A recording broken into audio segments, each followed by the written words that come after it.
আসসালামু আলাইকুম। আজকে অনেক দিন পর ভোরের নামাজ পড়তে গেলাম এবং কি বলবো, এটা খুব নিজেকে খুব লাকি ফিল হচ্ছে যে আমি নামাজ পড়তে পেলাম।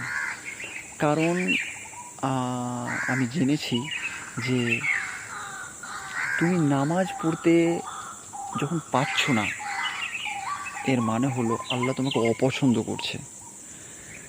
আর তুমি যদি নামাজ পড়তে পারছো, এর মানে হলো আল্লাহ তোমাকে পছন্দ করছে, আল্লাহ চাই যে তুমি নামাজ পড়ো। আর যখন দেখবে যে এটা কাজ পড়ে যাচ্ছে, ওটা কাজ পড়ে যাচ্ছে, কোনো না কোনোভাবেই তোমার নামাজ বাদ চলে যাচ্ছে, এর মানে হলো আল্লাহ তোমার উপরে নারাজ আছে। তো এটা ভেবে আমাকে ভালো লাগছে যে আজকে আমি নামাজ পড়তে পারলাম, মানে আল্লাহ আমার উপরে নারাজ নেই। তো নামাজ পড়ে এলাম, আলহামদুলিল্লাহ। যাই হোক, যেটা শেয়ার করবো যে ভোরে ওঠা কাকে বলে তো মনে হচ্ছে ভুলেই গিয়েছি, বাট একটা টাইমে আল্লাহর দয়াতে আমি ভোরে উঠতাম এবং ভোরের যে সৌন্দর্য সেটা আমি উপভোগ করতাম।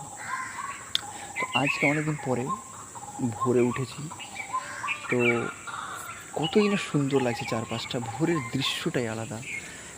মানুষের কোনো আওয়াজ নেই, কাকের আওয়াজ শুনতে পাচ্ছি যতটুকু বুঝতে পারছি। ওই এই যে এখানে যে ঝোপঝাড়গুলো আছে, বনমুরগি যেটাকে বলে, বনমুরগির ডাক শুনতে পাচ্ছি।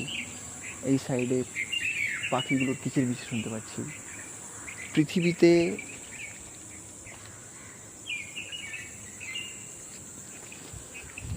পৃথিবীতে অনেক জিনিসের পরিবর্তন এসছে, কিন্তু একটা জিনিসের পরিবর্তন আসেনি, সেটা হচ্ছে পাখিদের ভোরে কিচিরমিচির করা। পাখিরা ভোরে কিচিরমিচির করছে এবং এরা খাবারের সন্ধানে বেরিয়ে যাবে।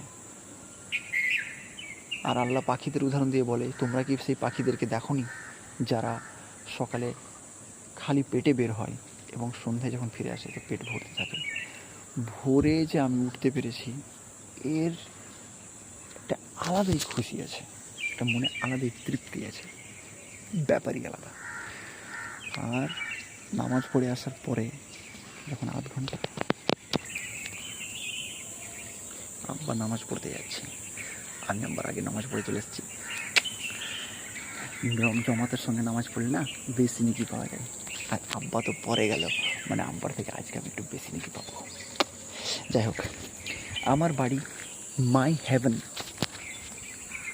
কলার গাছ, সজনের গাছ আর নিমের গাছ